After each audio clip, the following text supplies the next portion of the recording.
streaming right now. Okay, go ahead. Okay. Assalamu alaikum, everyone. Inshallah, our Quran study is starting from Surah 77, Dispatched, Al Mursalat. Auzubillahi minash shaitanir rajim. Bismillahir Rahmanir Rahim. I seek refuge in God from Satan the rejected. In the name of God, most gracious, most merciful.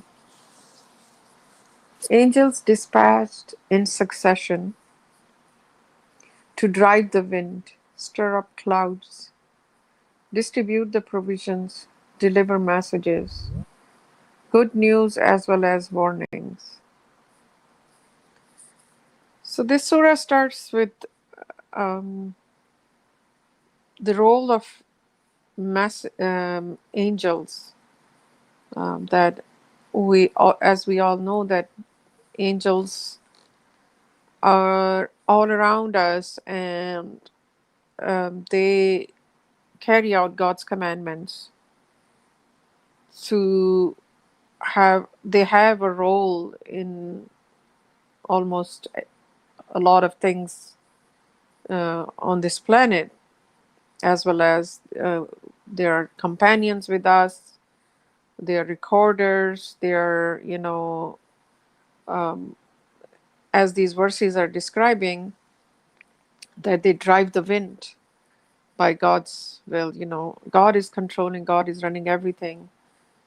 However, the angels are those constantly busy workers, and there are verses where God says we, and God talks about angels as well. Uh, so dispatched in succession, meaning one after another, they are dispatched like any organization here on this earth, um, they carry out, there is a hierarchy, and an organization is run by many people, at different ranks, different positions, different, um, what you may call that, expertise, right? They're assigned according to their, you know, expertise to run a successful organization.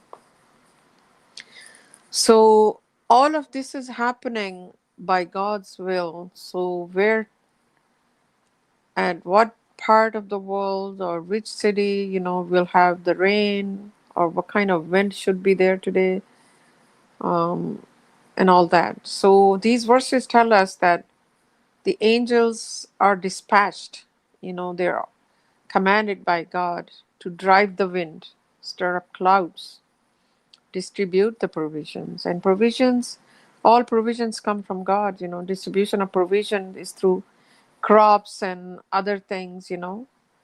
That's the main part of provisions, what we eat, and all that, for our sustenance. This is how God is running everything, and deliver messages, good news as well as warnings. So we know that all the messengers and prophets, they're assisted by angels as well. The angel Gabriel has a big role in all meeting with messengers and deliver the message. The message comes through the angels to the messengers. So when messengers deliver a message, it always has two two parts to it.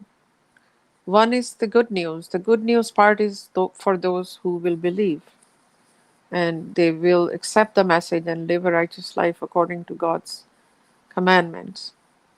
And it becomes good news for them, really. They rejoice that, wow, such a knowledge we never had about this life and the hereafter. And also, there are warnings, like if you reject the message, what will happen? What will happen to those who reject the message or do not take warnings seriously, you know, and they go by it heedlessly, or they They take part of they pick and choose, take part of the message and reject part of it, or add fabrications and innovations to it. So they are warning for those.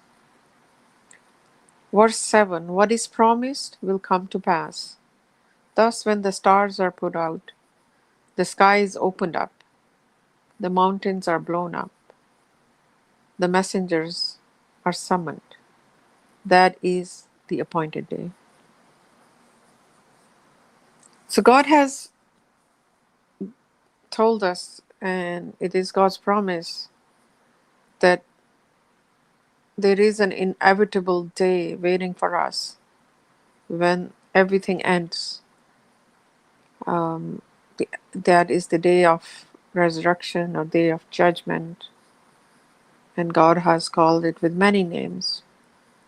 So that is a promise day. It's God's promise, and it's inevitable that this um, place where we live, Earth, is not gonna be there forever. It has a predetermined lifespan. And now we actually know from the Quran's mathematical code, the Messenger of Covenant has discovered in the Quran through this code that the time span is up to 222 to 80. So that is the year we know so far that the world will end. And the description of that day is all over the Quran in many surahs and many verses. So here in verse 8, God says, Thus when the stars are put out, the sky is opened up. Meaning what we see as a ceiling right now, it will be gone. What we call it, a nice blue sky. And we don't see beyond it, right? During the daytime. So sky will open up, meaning everything is just removed from its existence. The stars are put out. There will be no more light in the stars. Everything will be crashing. And the mountains are blown up. So the gravity or whatever the system, that there is a system which is sustaining this earth and this planet, it will just not be there anymore. And that would be a very painful and horrible day to witness. Imagine the mountain are blown up, you know, the the the eyes cannot, like mind cannot imagine these scenarios. We really cannot imagine, no matter how hard we think that how that day will look like. But God has described it in many surahs in many different ways. Messengers, the messengers are summoned. That is the appointed day. So a day has already been appointed. The date is already known to God. So far, at least we know what year it would be. So that there is a designated day already written. And God says, the day of decision. What a day of decision. Woe on that day to the rejectors. So the decision, it is God's appointed time. It is God's predetermined date already. And the decisions will be made that day. The judgment will befall upon people. People will be judged by what they did. Exactly. God is the most just God, and everybody will have their record, you know, and the witnesses and everything. It's a day of judgment. We are going to be held responsible for what we did in this life. God provided us with all the provisions, blessings, and everything. Were we the rejectors or were we the believers? Were we the appreciative of God's blessings or we were unappreciative? Did we remember God? Did we actually find God? Did we see His signs? If we couldn't see his signs, he still sent us messages through his messengers with scriptures. So verse 15 says, woe on that day to the rejectors. It's alas, it's a sad day. That what a loss for those who rejected it. Now eternity is facing them. If we are in misery for a day or two, or let's say for a short period of time even, not feeling well, there's a health issue or financial issue or some other problem, it's not a nice feeling. You want to get out of that feeling as soon as possible. You would do anything to achieve, the good health or your financial goals or any other, God forbid, any other loss if you have. And there is always hope that maybe one day I will get out of this, right? But then it's not going to be any hope. It's a permanent loss for the rejectors. God is saying, woe on that day to the rejectors. Did we not annihilate the earlier generations? Then we made others follow them. This is what we do to the criminals. So God asks a rhetorical question. Did we not annihilate the earlier generations? Do we see people, everybody meets, everybody has to die. And then those who rejected God's messages, God's annihilation struck them. God annihilated them. Retribution struck them. We know the people of Lot. We know how many other communities who rejected the messengers, the flood of Noah, in Noah's time when he gave people warnings and invited them to come to God day and night for many, many years, and they rejected him. And the flood annihilated that entire community. So this is historical. This is being repeated time after time. Now we live among billions of people, right? But still, on a smaller scale, we see sometimes a whole town is flooded. Tsunami comes, or hurricane comes, or earthquake comes. That these kind of things to happen to guilty communities. Who are not following God's laws.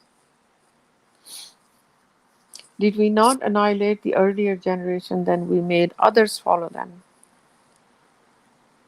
So people do not learn any lesson from the history.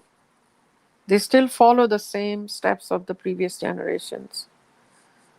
Enough history is presented to us that what happens to those who reject the message, right?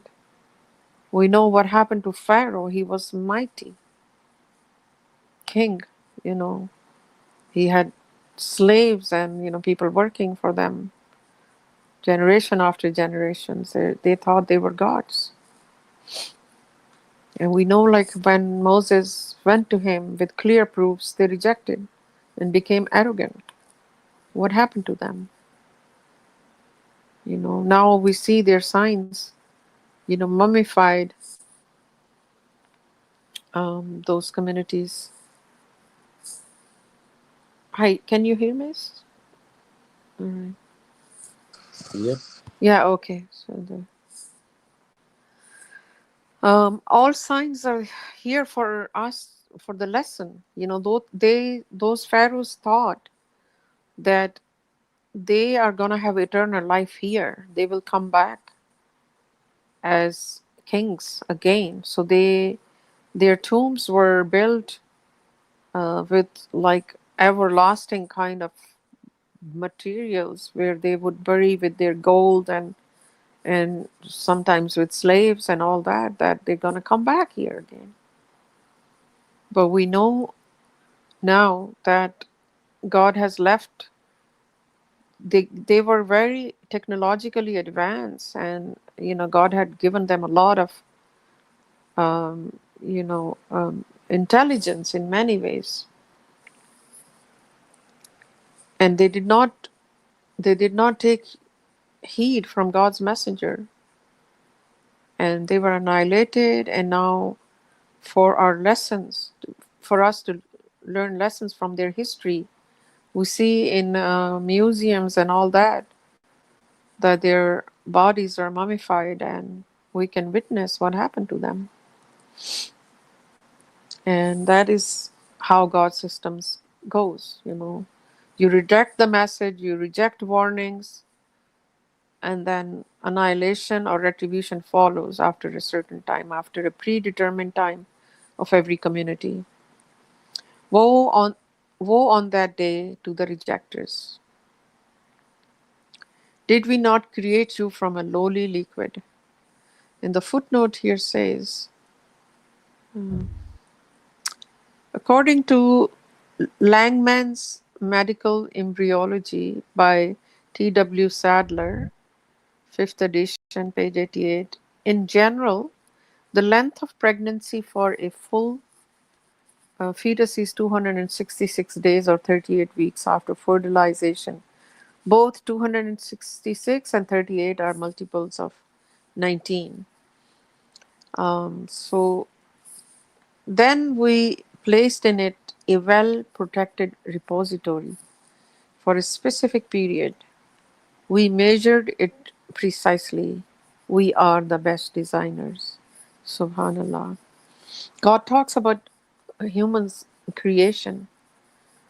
And as we were reading in the previous surahs too, it talks about creation of human, and it talks about the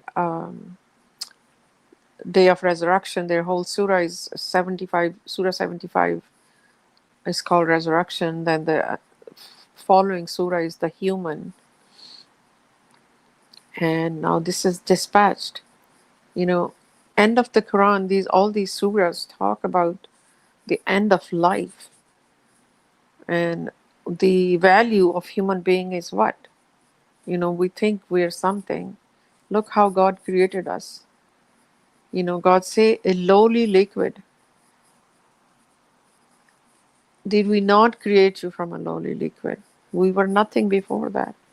Then we placed it in a well protected repository. Imagine how God has created mother's womb, you know, that a liquid comes into a protected place, for 9 months or for whatever those weeks are, 38 weeks, or it's divisible of 19. That that liquid start turning into this creation, with brain, eyes, hearing, bones, heart. The heart start pumping of a child so in early first stage, first trimester. It's amazing. Who does that? Who has created this system, which is so perfect and precise? What was that? If you see any liquid which can do like something like that? No. It is created by God, and reproduction has been happening like that since the time of when there was just one male and female, Adam and Eve. We measured it precisely. We are the best designers. Of course, God is the best designer. He has designed everything perfectly, whether these are animals, plants, birds, fish, stars, sun, the moon. Like, look at each and every creation's design and their specific role. They do not deviate from their role and their design, except the human being. Human being is a rejecter, an unappreciative creature, with all the faculties given to human being. The best design God created the human being with, and gave them the free will to choose. All other creatures are submitter creatures to God. They do not deviate from their design, but human being does. Did we not make the earth an abode for the living and the dead. We placed on it high mountains and provided you with fresh water to drink. Woe on that day to the rejectors. Woe on that day to the rejectors. Did we not make the earth an abode for the living and the dead? So the dead is here too in the earth, and also the dead, when human being die, the jinn companion is still here, we cannot see. And God talks about the mountains, high mountains, we provided you with fresh water to drink. All these creations God is pointing out. So we understand, there is a designer, a creator behind this. And asking human beings, what do you think? Did we not make the earth an abode for living and the dead? So everything, even the parishes, like when the winter time comes, most of the plants and everything, in a way they die and then they get resurrected. And all the living creatures, God made like a habitat for them. In the ocean, we don't even still know how many species are there, or how many designs of that sea creatures are there. And God created for them their own sustenance, birds, animals, plants, trees, and whatnot. And fresh water to drink. Imagine we have fresh water to drink instead of, if you see the seawater, it's undrinkable. Plenty of water. Most of the earth has, oceans, like 3 parts is ocean and 1 part is earth, right? The dry land. But God gave us drinkable water, fresh water. Once again, woe on that day to the rejectors. This is the third, fourth time probably this statement is coming that, alas, they rejected God's warnings and his messengers. And even though they came with the proof, and then God talks about all these other proofs, other designs, still human being is in denial. They don't think they have to go back to God, or there is a reason for their life, or they are accountable for what they're going to do here in this life. They're heedless. Go to what you used to disbelieve in. Go to a shade of 3 different densities, yet it provides neither coolness nor protection from the heat. So these people will go to what they used to disbelieve in, which is the hereafter and hell. The warnings for hell has been sent to us all along. The eternal misery or eternal bliss. So then God is going to send them like, this is what you disbelieved in? Here it is. The final judgment has come. Now this is your habitat forever. You abide in it forever. Go to a shade of 3 different densities. Like we know they're like, you sit in under a thick tree on a hot summer day, or a tree which has barely any leaves and doesn't have enough shade. There is a difference always, like different densities. So God talks about shade of 3 different densities, yet it provides neither coolness nor protection from the heat. So useless. You will see a shaded tree, um, but you will not find any protection from the heat, and there would be no coolness. These are, of course, all allegorical examples that we might reflect and think about it, the feelings, for our brain to encompass. It throws sparks as big as mansions. as yellow as the color of camels. Woe on that day to the rejectors. So, of course, once again, allegorical description of hell, that how big would be the flame, the sparks as big as mansion, the color would be like camel. And again, woe on that day to the rejectors. It's like over and over a very painful description, and God is saying woe on those people who did that. Too bad. That is the day they do not speak, nor are they given permission to apologize. Woe on that day to the rejectors. So, well, guess what? That day everybody will be hushed. They will not be even allowed to speak. Here everybody is busy, no matter what. They're free to do whatever they want to say, want to do. But not even the most powerful figure, most rich, the biggest king, no matter what, there will be just those souls standing there quietly, not allowed to speak, and nor given permission to apologize. It would be already too late. They did not take advantage and take heed from those warnings and the message and detail of how to live a righteous life and how to get back to God's kingdom. They rejected it, and they will be ashamed on that day, but they would not have permission to apologize.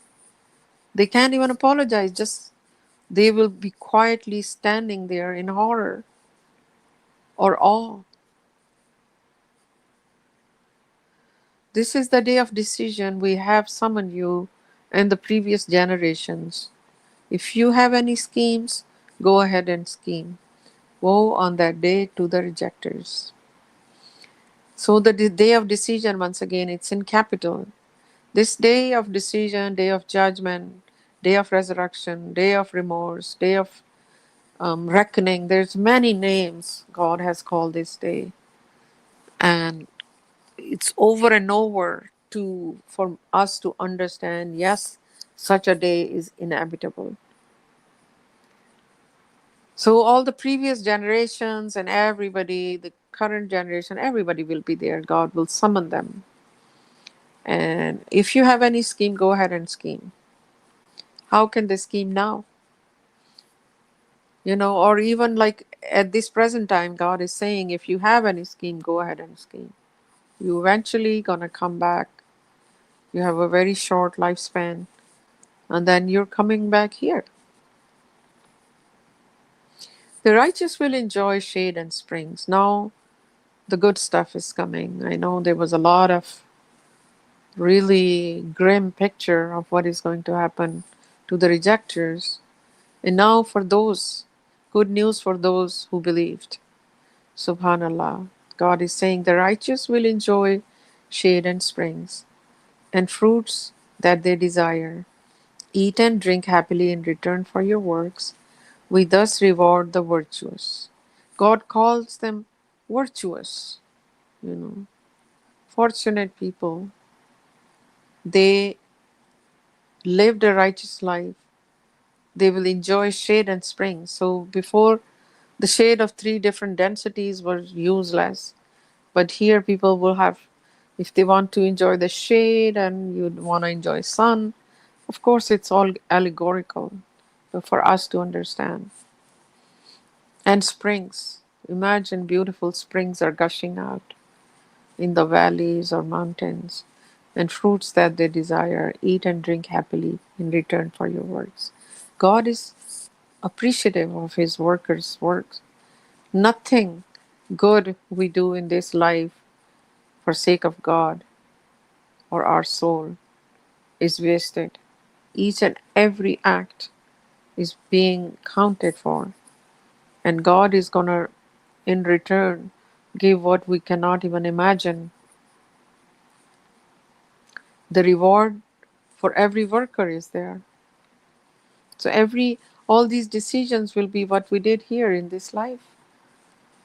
Did we waste it, or did we take advantage of every day? And then we try to grow our soul by worshiping God alone and living a righteous life. Woe on that day to the rejectors. Eat and enjoy temporarily, you're guilty. Woe on that day to the rejectors. When they are told, bow down, they do not bow down. Woe on that day to the rejectors. Which hadith, other than this, do they uphold? So it ends on a very rhetorical question again. So throughout this surah, God is saying, woe on that day to the rejectors. That's something we cannot imagine if God is saying this so many times. Imagine how bad the situation will be. So, eat and enjoy temporarily, you are guilty. So, no matter what people have in this life, all the blessings they've been, enjoying, but they did not become appreciative of the fact that God has provided them all this. And they're just wasting their lifespan, making money, living a life. They think, okay, this is my one and only life. Let me enjoy. Too bad. But that is not what is going to happen, right? Life does not end here, it continues. And they did not bow down when they were told to bow down. They were lost in their arrogance and ego and did not believe in God, so they can kill their ego and submit to God. And as we all bow down during our salat, that is an act. We show our reverence to God and we follow the commandments. That's why salat, contact prayer, is a big part of our daily growth of soul. You know, that is the time when we ask God for guidance and we bow down and we prostrate. That is a sign of a submitter who is submitting to God's will. So the last verse is about the which hadith other than this do they uphold. So God is asking, do you have other material or other narration other than God's that you would like to uphold? While he just described how he created everything, design and all that, and the history of people, which is known to a history is not gone anywhere. People know what happened to certain communities, and it's still happening. Um, so the question is that is there any other um, laws, other entity, other God, or other people's what people write? Is that something to follow or what? You know, Quran is the ultimate, the best hadith, the best narration because it is word to word from God. We do not follow anybody else's hadith. Quran is the best narration because it is from God, and now we have the proof that every single word, every single letter in this book is counted, and we must uphold the law of God and all the commandments of God, but nobody else. On that note, inshallah, I finished the chapter 77. And inshallah, we will open the floor for any comments or questions. Thank you. And Assalamu Alaikum.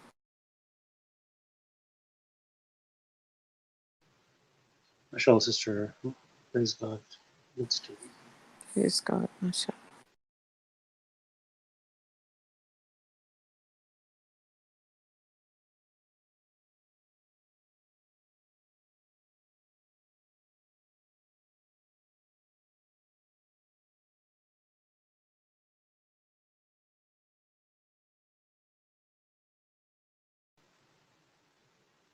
Yeah, Masha Allah, how this surah ends at verse number 50, where God says, "Auzubillahi minash shaitanir rajim."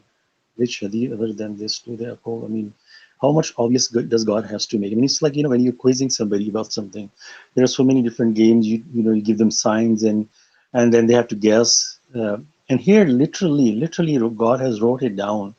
Like you're giving somebody, signs, okay, guess what it is, and they still not be able to guess. You give them more and more clues and more clues until you literally telling them this is what it is. Look in my hand. That's what you're supposed to guess, and they can see it. Still, that person rejects. It was not. Suppose it was like a cup. The person has to guess, and then you show him this is what was it, but it's still the person refuses it. And here we see God clearly see which hadith other than this, then this, what is this? Obviously this is Quran that God is talking about. Anything other than this is out of Quran. I mean how much obvious. And then literally God wrote the word hadith. God could have wrote something else other than this literature or whatever. God, literally what they're upholding, and they're actually upholding other than Quran, this whole book of encyclopedia of books. I mean, how I just can't imagine on the day of judgment what excuse would anybody would have after reading all this. MashaAllah, thank you. Yeah, the ultimate book we have, it consolidates previous scriptures as well as supersedes them. And no more need for any other information now. What we need is in the Quran, and God is still asking, do you have any other law of somebody to uphold, right? And hadith, yes, God has called it. God knew that human beings will fabricate hadith and sunnah, and attribute them to God and Prophet. So nothing like it. Look at the words of God and the words of human. You just right away, it tells you something, that how easily it is for human beings to distort something so profound and follow the path of Satan by upholding other sources other than Quran and God's.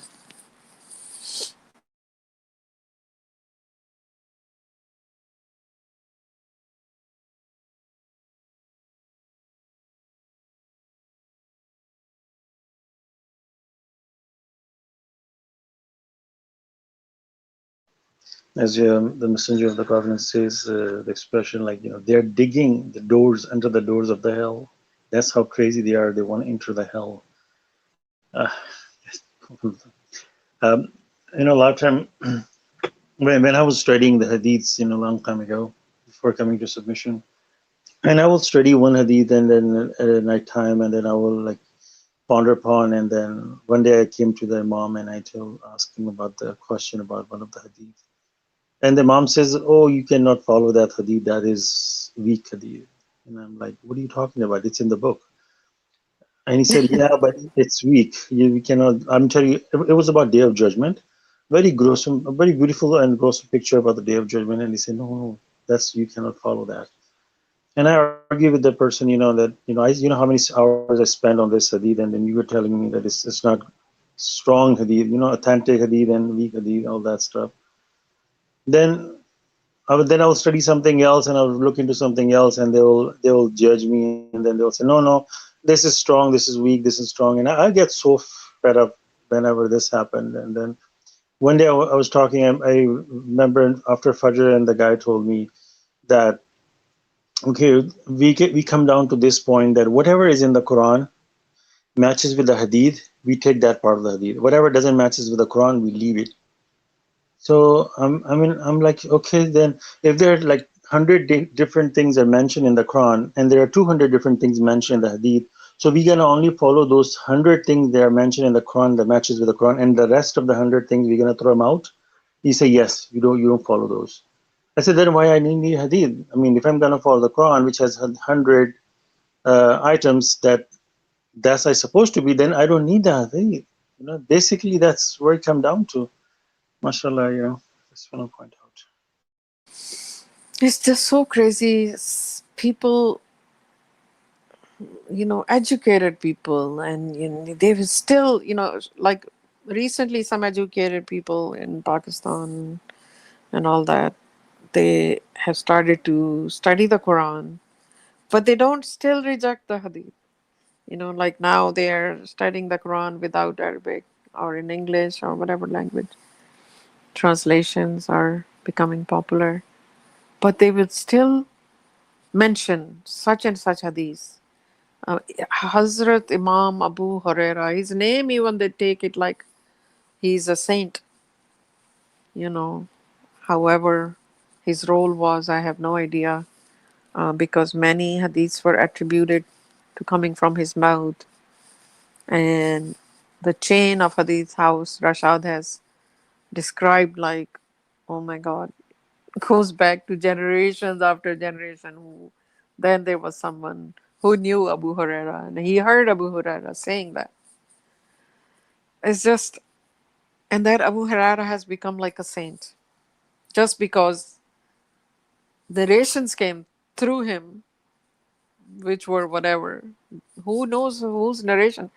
Hadiths are, I think, work in progress all the time. People just make hadith on the spot too. It's like, or they did make it. Um, it's just a weird twist of Satan, that how he made people go after something which is baseless, and how you were just describing Adam, that God calls it disputing partners, right? One, they're always the one hadith is disputing the other one. So yeah, you get lost. Okay, what is the truth? What isn't? Okay, how about I follow everything? This hadith, that hadith, and then the religion becomes so difficult. Anyway, unfortunate. Like God says, woe on that day to the rejectors. Simple as that.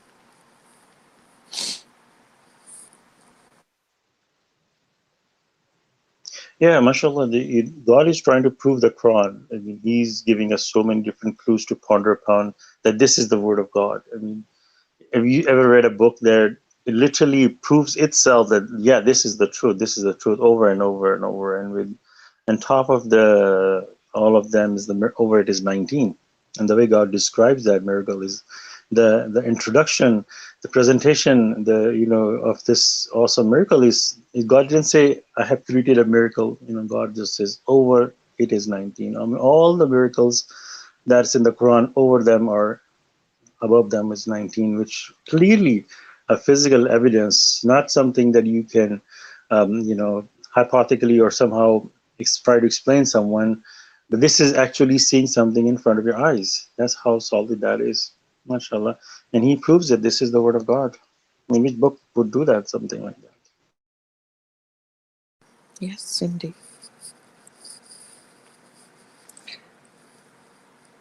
Adam, I quickly have to do Salat prayer, my noon prayer. Oh, inshallah. So can you and Solomon hold the fort? Okay, inshallah. Okay.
So I'd just like to comment something about it's out of the this Quran study while we were reading Surah number 83, where God talks about two different books, Ilin and Sijin.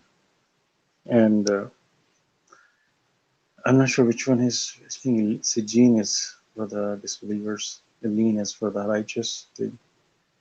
And when you read the Quran, one of the things that I want to discuss is that, when you look at the work of someone and then you can guess, you can think about, is this person capable of doing this work?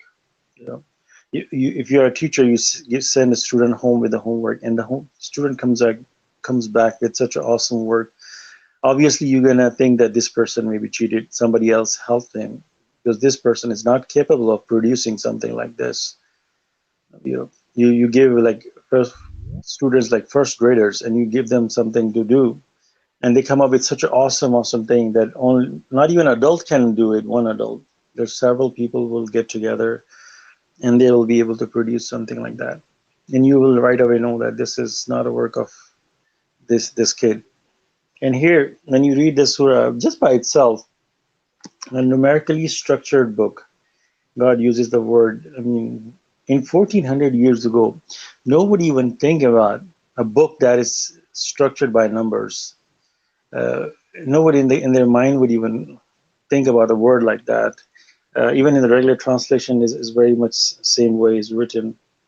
And so, and the Messenger of the Covenant explains this is God is mentioning in the Quran study number 18, that they talked about that this is actually basically talking about the Quran. The same Quran will make someone who rejects this will take you to hell, will literally take you to hell, the doorstep of that hell. This is what you want to, okay, I'll take you there. And the same book who believes in God and believes in the word of God will take you, like holding your hand and take you to the door of the heavens. The same book will do that. And that's why Eileen is a numerical structured book. Is also God says that this will be witnessed by the righteous. God does not say that about the Sijin, that this will be witnessed by the disbelievers, because it is talking about the miracle of 19 again, that those who are righteous, who believe in God, they will witness that. They will witness that miracle and they will accept it. And these are the lean. And when you read all this and you ponder upon all this, you know very well, this gives you another very strong possible clue that this is absolutely not a work of a human being. Not even nowadays somebody will write something like that, even though we live in the computer age. And if you like open software, and you will see in, like, you're watching a movie, and if you go down to the DVD, and then you will actually, the microscopic level, if you look at it, all you will see is numbers, 0 1 0 1 0 1. These, like, that's all you're going to see. So they are numbers. Now we can possibly think something like that, numerically structure something, but 1400 years ago, nobody in their right mind would ever even consider something like that. That gives a strong, uh, someone to ponder upon. This is absolutely the word of God. I mean, I know we believe in it, but it's just, we should increase our faith that, that this is absolutely, no doubt whatsoever, the word of God. Masha Allah. Thank you.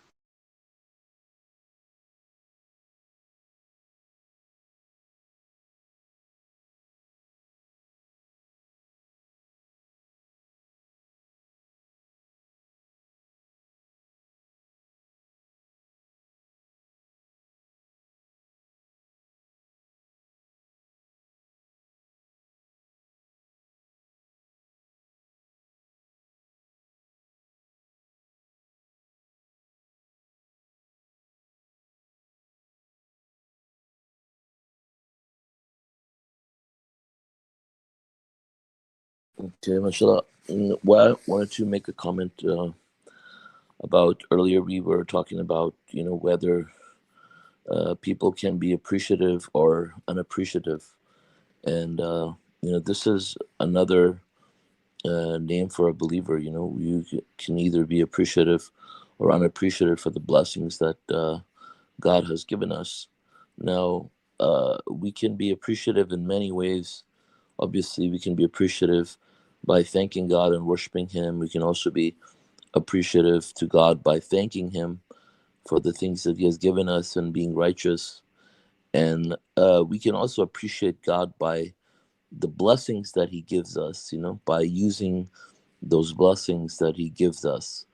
Now, also, sometimes the people who are unappreciative, they're complainers, and instead of using the blessings, they will refuse the blessings, and they will start complaining about them, and they will become unappreciative. And that's something that we as humans are very much in like very much inclined to do. We can become complainers without even realizing it, and unappreciating God for the blessings that He has provided for us by finding faults and complaining about them. And of course, that leads to of course, deprivation from God, and unhappiness. And in order for us to be appreciative, we have to remember that, especially we have to remember that we should not prohibit things that God has made lawful for us. And by being appreciative, we can appreciate God for those blessings. One of the things um, one of the things that um, I see, people doing is a lot of people these days, for example, are, turning things that God has made lawful and prohibiting them for people. And, obviously this has many repercussions. I mean, one, you are basically, fabricating lies to God.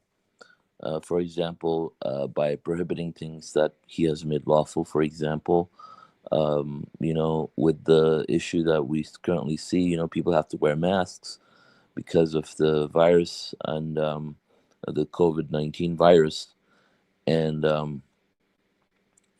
people are complaining about wearing masks, whereas, God has made them lawful. There's many people going out on the internet and spreading lies and telling people if you wear a mask, you're not a submitter, and things like that, nonsense. And basically, this is turning things that God has made lawful for us unlawful, and deterring people from using them.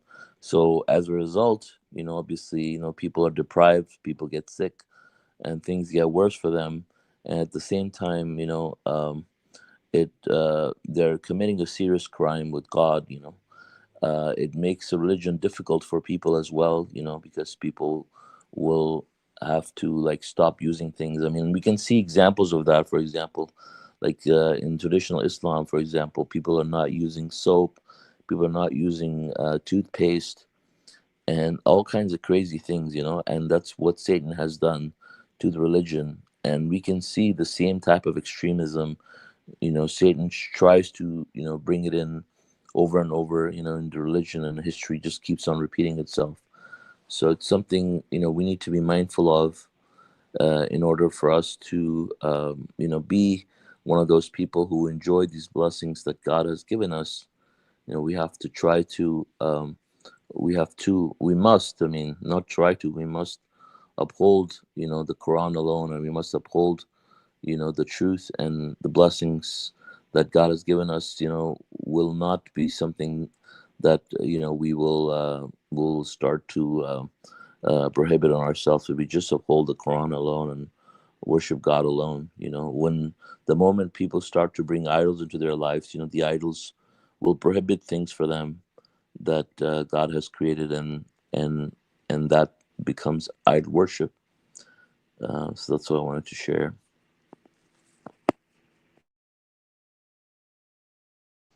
Yeah, isn't that crazy? I mean, this is like protection. I mean, if you're walking in the desert and the wind is the dust is blowing on your face, you're gonna cover your face, And this is like there's active virus out there, and you're just protecting, Yeah. just protect yourself from many other elements of Mhm. life. Yeah. Stop using all of them. Yeah, I mean, just because God is the only protector, we know that. It doesn't mean that you don't like, for example, when you drive a car, your car has a windshield, you can say God protects me against the wind. So why do I need a windshield, or Or if you're going in the sun, why do I need sunglasses to protect from the sun? Like I should do it. Or people who are sensitive to light, like they don't stop wearing sunscreen because God is the one who protects. That's ridiculous. I mean, just a very, you know but it works on these people. At certain people it works, and they do act on these things without even thinking twice, just blindly follow it. Yeah, yesterday somebody made a post on a forum on Facebook saying those people who voted or supported so and so and are wearing masks, should basically scratch themselves as submitters or shouldn't call themselves submitters. And that was so weird to like, it has come to this now, you know. Um, yeah, don't wear hats when you walk in the sun. Burn your head. There's a common sense and um, there is scientific, reasoning for everything. Um, like this is going to different kind of like for example, if somebody certain religions prohibit blood transfusion, if somebody needed, they prohibit that and all that. If somebody is in a life threatening situation and they need blood, uh, what religion would try to stop it, and things like that. You going to this extreme is a dangerous path actually people want to walk on and call other people you're not even submitters. That was very annoying, Yeah, and a lot of people were liking that. I'm like, what? yeah. It's amazing how many people like Mm-hmm. these posts. Yeah. So I I did. said, uh-huh. I I bet they said, forbid the seatbelts too. I'm sorry, go ahead. yeah, Yeah, no, people some prohibit don't. seatbelts too. People prohibit seat belts too, and stopping at the red light. If there is nobody, you don't obey the law and you cross the Oh red my light. God, Oh yeah, that's crazy. yeah. Right, Salman is the same community, right? uh, yeah. Yeah, I heard about the red light too. What about the red light? Yeah, that if there is nobody there, you don't have to stop at the red light. uh no, I I have think no. I might have said that. No. Don't. Salman, that happens in Pakistan only. Oh God. He was probably being sarcastic or something. He felt- No, somebody else said. I heard it from somebody else. Oh, right. um I don't know about that one, but I do that sometimes. But the part the here's what it says. That post that it says, whoever wears this mask with joy does not really believe in God and his omnipotence. This Oh my mask God. this mask is a tool of Satan to show God the hypocrites who only pay lip service, Wow. and See- those who are for Biden because he wants to introduce a mask everywhere. Then good night to all true believers in God alone. For some reason, Okay. it's nighttime. How did you save this post? Because this person blocked me right No, away. they Got so unblocked angry at me. me. They unblocked me somehow by accident or Oh, intentionally afterwards. Yeah, and it I'm says, blocked. and then at the end it says, "Beware of the retribution that may not be limited to the evildoers among you." And then it says, "Trump is/was our only hope." Oh no. Oh my. All this talk about God and hypocrites, and then comes And then Trump's the and only there, hope. yeah, the epitome of righteousness is not like any confrontation. You are Mhm. daring making such an accusation, and you do not want to hear from people. Like they Mm, should be silent and not yeah, say anything to you. Excuse me. Yeah, but she blocked me yeah. now. I I. mean, the COVID Mhm. 19 has so many aspects to it. Indeed, it is here to expose a lot of people. Yeah. Many aspects, Uh-huh. many. The way this world has been running, and people Mm-hmm. have accepted this. Oh, this is the norm. Like, I don't want to bring too much politics, but people would criticize that. Oh, um, a government who wants to invest in people, in social justice system and people's welfare and reforms, how could they be wrong? While the other party just supports the rich to become more rich Mm-hmm. and the poor to become more poor. Mm-hmm. This is their ideology of an Islamic godly way of running a government, and they criticize that.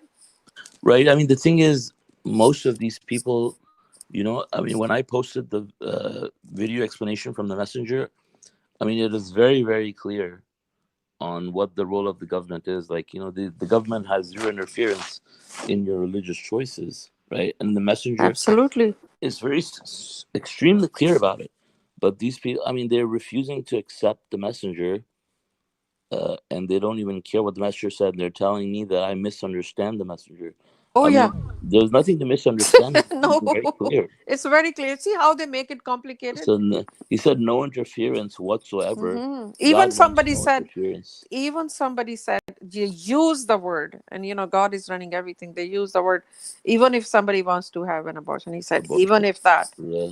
because they want to fear the government, or they want to fear God and Hmm. make a choice.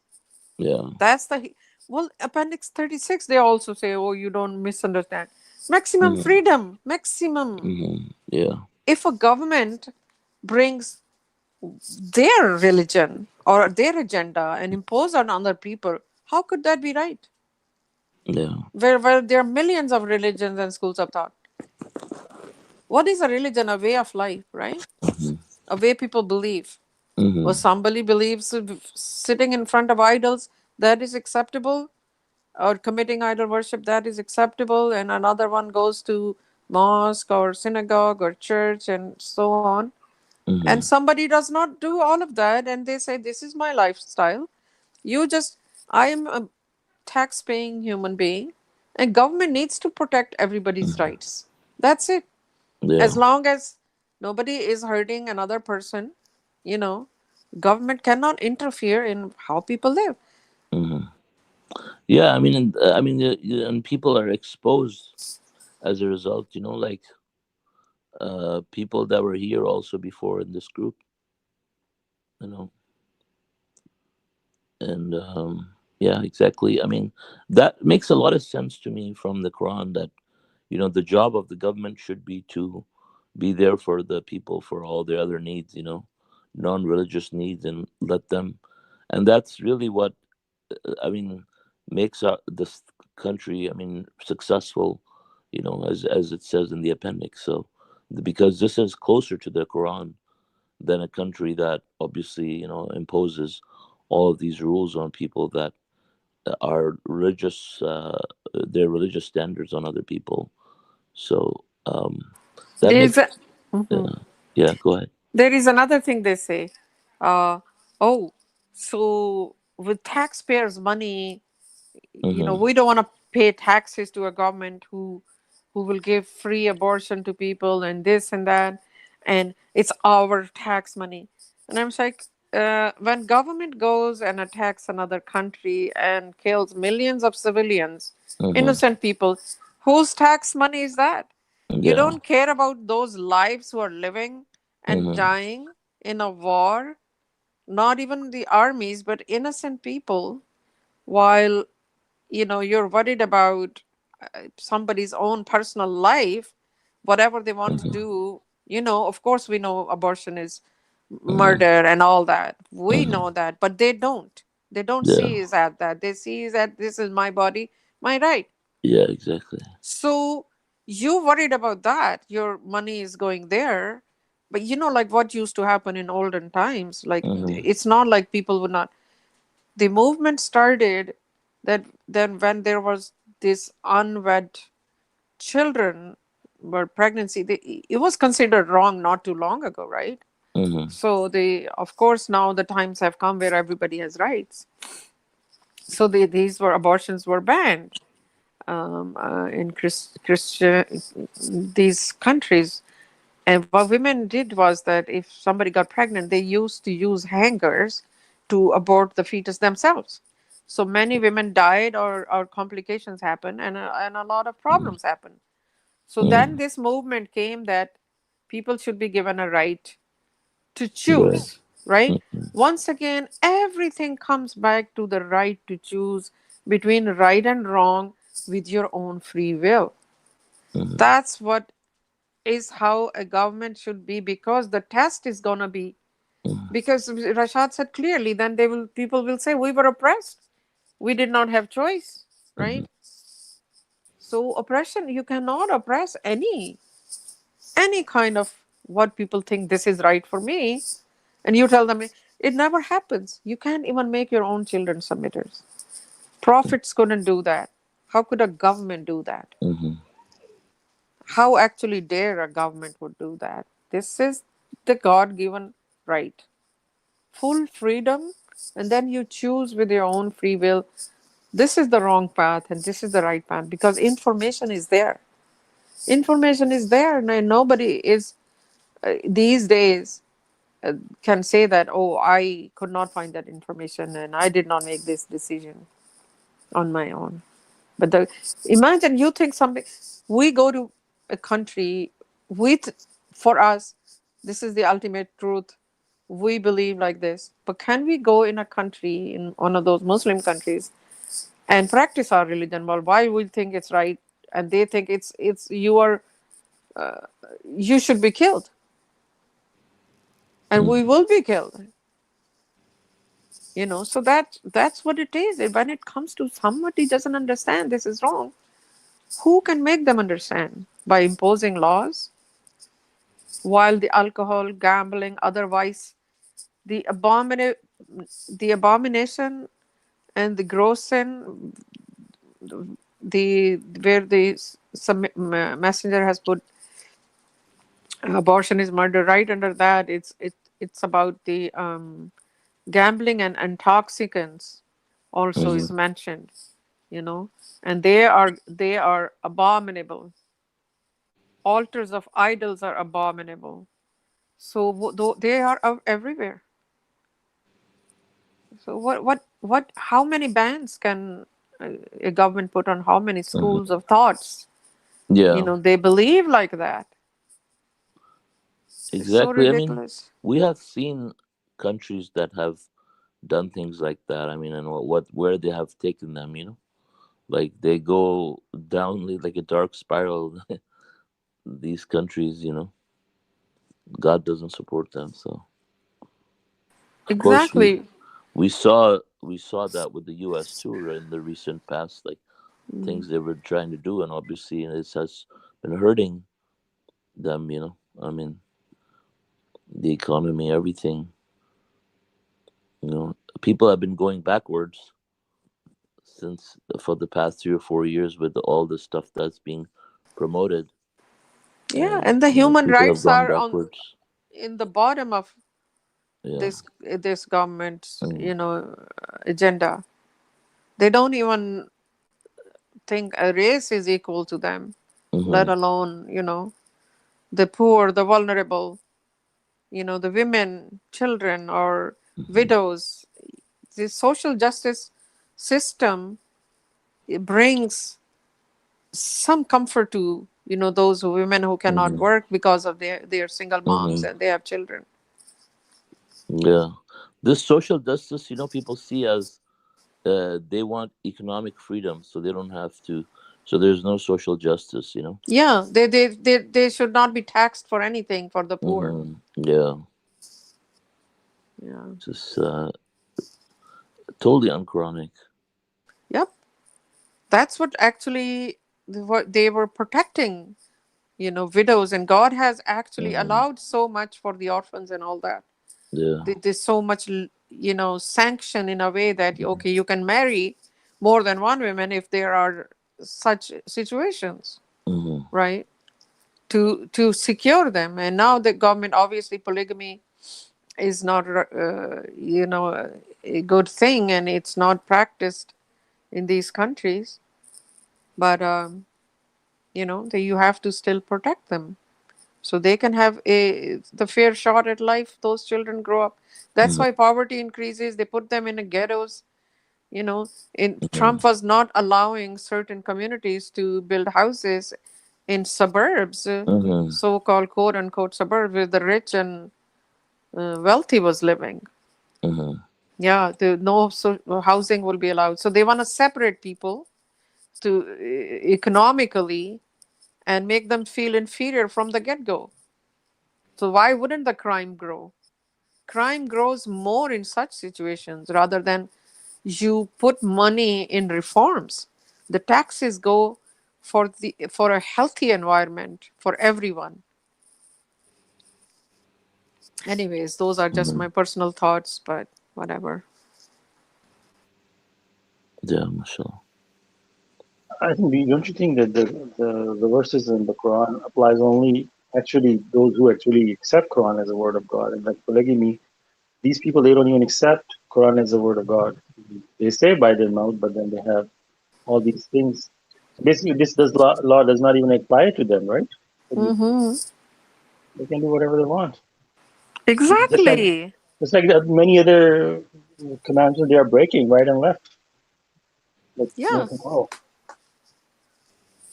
It's just, subhanallah, I am seeing a pattern of certain communities and certain people, same things they believe are just go against the Quran.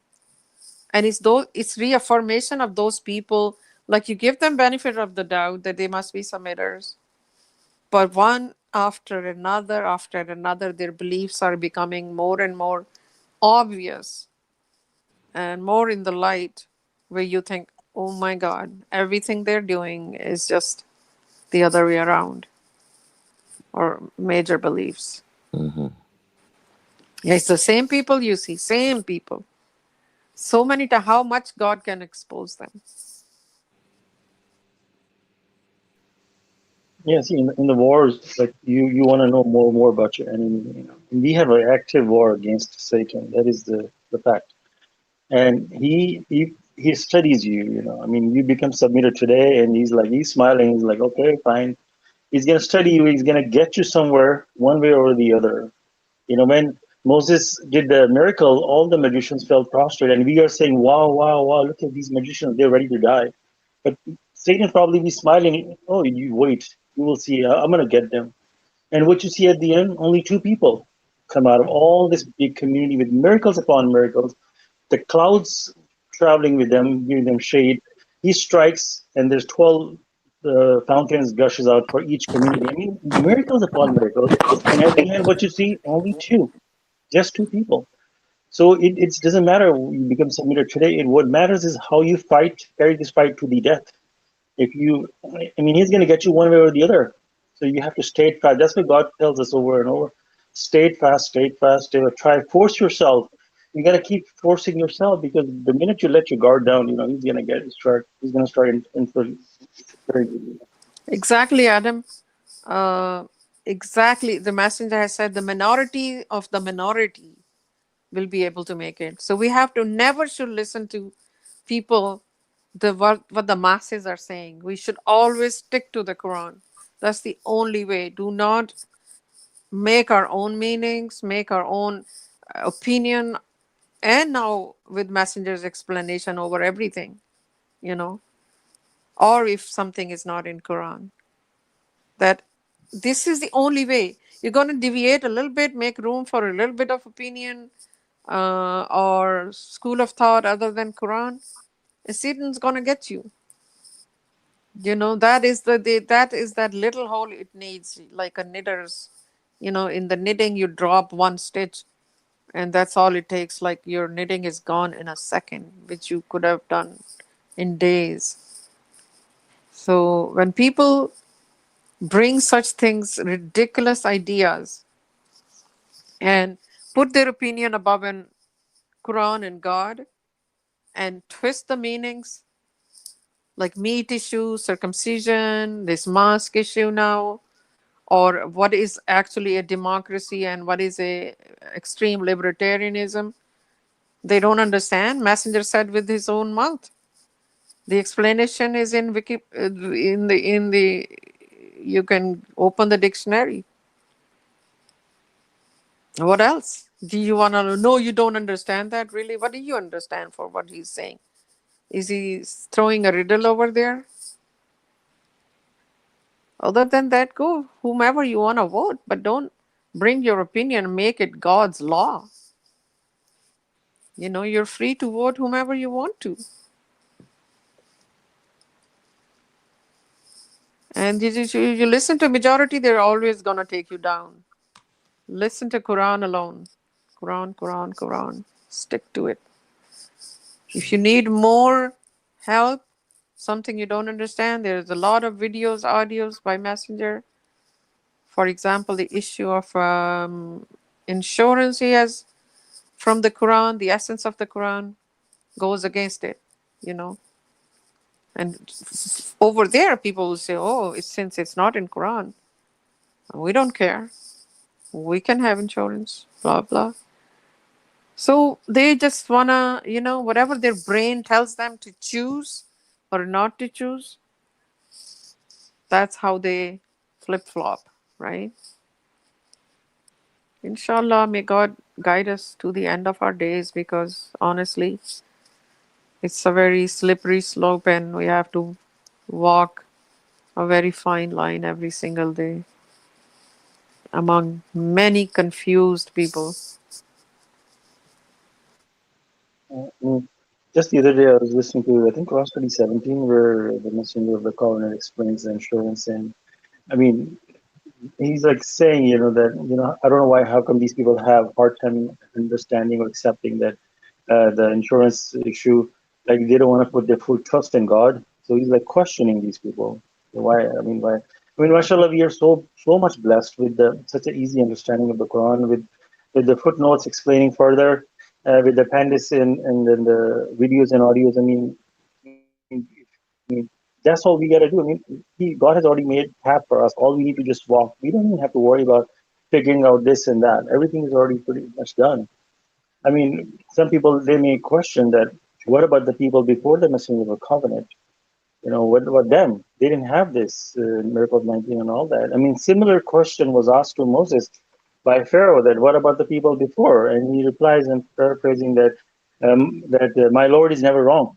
You know, whatever happened to them, it will be judged based on what information they had. I mean, people before Messenger of the Covenant, if they were reading the Quran, I mean, a lot of stuff is still black and white in the regular translation. And if you have a conscious mind and honest mind, you would read it and you would reject whatever it is, and you follow whatever in the Quran. I mean, for me, mashallah, before even becoming a submitter, I mean, I have rejected all that stuff. I mean, I rejected the salat. My contact prayer was based on, I mean, just out of Quran, that just one rakat, one ruku, one sujood. And I used to pray to God that, guide me to the best path, until He guided me to the Messenger of the Covenant. I mean, so you are judged based on what you have, mashallah. And right now, what we have, I mean, how can you refuse all that? Mashallah, thank you.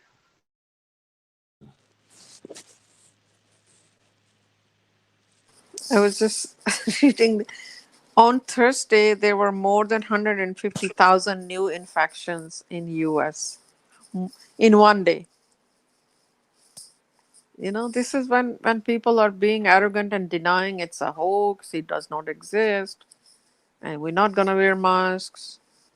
Look at those, frontline workers, how much gear they have to wear to be in that ward or in that room where a corona patient is. And people just cannot bear to have a simple mask. Oh, I am being a slave. They're controlling you. Mind control. I'm sorry, I'm just went off the topic again. Oh, yeah, that is so true. I mean, you're a frontline worker. Yeah, You're I mean, I doing. have to gear up. I mean, it takes me like 10 Oh, minutes to just God. get ready. And God then bless you. I have to go in, I have to do the procedure. It takes like 30, 40 minutes, and I only take the equipment that is really, really needed. My ultrasound and my other stuff, that's scope and all that. I mean, that's what I'm going to take inside because I don't want to bring all my cart inside and contaminate. And when I come out, I mean, I have to wipe every single thing down for the next procedure. I mean, it's just it extend Mm, the time like times two at least. And they want us to wear the whole shield in front of our face, but when I do that, when you breathe, it kind of fogs the whole screen, that's and so right. I cannot do that. So I have my 95, I have the covering and head and everything, but I have my regular glasses. I said, I'm taking the risk because I cannot see it through that. So this is something. I mean, I have to do it this way. But people don't You understand. should install a Viper and on Yeah, front. that's or humidifier, or what do you call that? Yeah, Yeah, Viper, but it would be, it gets foggy from inside though. You can't even inside. wipe Yes, it. yeah. Yeah, inside. Yeah, Viper should be yeah, inside. Yeah, because the thing is that when you're in the sterile procedure, you cannot touch anything. You cannot touch your face or Mm-hmm. nothing. I mean, the gloves are like in front of you. So if your face is getting fogged up, you are just kind of stuck in there. And in the COVID room, Mm-hmm. you Yeah. really, really have no choice to just come out and pick up the gloves and, my God, it's crazy. there was a march of proud boys of Trump and nobody wearing masks or anything. Yeah. I mean, right now, all these countries are getting infected. I mean, all these states that have these types of Yeah, people. I mean, the they're the ones that where the Midwest is struck surges, really right? bad, really Yeah. bad. Yeah. Like Texas and your state Yeah. now it's really surging. Yeah. Yeah, I mean, X-ray doesn't lie. Look at the X-ray and you can see the patches where the virus is affecting. I mean, what Mm-hmm. else? What else more proof do you need? Mm-hmm. I know the death rate is far gone, far down, but there is a process of hospital stay and all the other stuff that kicks in, and I don't know who knows that how much lungs you're gonna lose. Yeah, The people are, damage. they're saying a lot of still studies are being done, like what is happening to people afterwards who even survive, right? And a lot of course, the survival rate is very high, but it's a very highly infectious disease. And, you just need to get rid of this virus by protecting yourself and others from you. So the mask you Right. wear is not actually just for you, it's for others to protect from you. I mean, for example, if somebody has a flu, even, there's certain people I see in subway before pandemic or anything. The countries like Japan and China, they're very used to masks, right? Because where their subway systems are full, too many people, commuters, and at a time. So if somebody's sick, they usually wear a mask or they protect themselves from others. So they're very used to it. So that's why they have so much control over the virus, because they're used to, like, okay, mask is on, that's it, no question. And here they just, oh, it's our freedom, our right. They have a freedom and right to wear the mask or not, which other lives can be affected. But they don't want the government to give people rights who just want to protect their own way of life. Yeah, I mean, just like smoking, you cannot smoke inside the building. And you want to smoke, yeah, go and smoke in your home. But here you're gonna Hmm. affect other people, Exactly. where other people's rights are affected. That's where government should kick in. Yeah. And same thing, Quran, God tells us, I mean, whatever your behavior, if it does not involve anybody else, then you do what you want. God says that, I think several places that if God willed, He would have made everybody righteous. But this is a test where you have given a choice. God, who created the alcohol? Who created the pork meat? All this stuff that God forbid. God is the one who created that, and that's how He tests us. Like when you do the multiple choice questions, there are four answers, but three of them are wrong. So the teacher purposely put those wrong answers in there so they can quiz you, so you pick the right answer. It works in basically same way, Masha.